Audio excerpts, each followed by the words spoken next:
सम्माननीय सभामुख महोदय,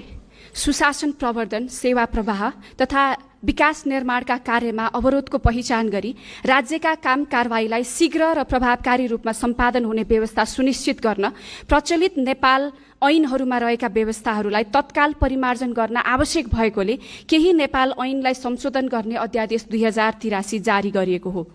यस अध्यादेशमा भूमि सम्बन्धी ऐन 2021मा संशोधन गरी भूमिहीन दलित, भूमिहीन सुकुम्बासी र अव्यवस्थित बसोबासको विद्यमान समस्या समाधान गर्न आवश्यक व्यवस्था गर्ने विषय, मालपोत ऐन 2034मा संशोधन गरी लिखित रजिस्ट्रेसन, नामसारी, दाखिल खारेज लगायतका काम स्थानीय तहले समेत गर्न सक्ने व्यवस्था गर्ने विषय,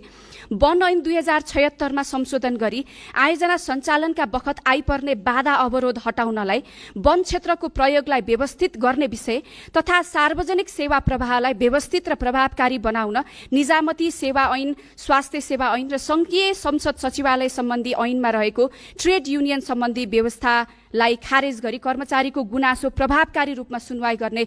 लगायतका व्यवस्था राखिएको छ। शिक्षा सम्बन्धी विभिन्न ऐनमा समसामयिक सुधार गर्ने विषय, योगदानमा आधारित सामाजिक सुरक्षा ऐन 2074,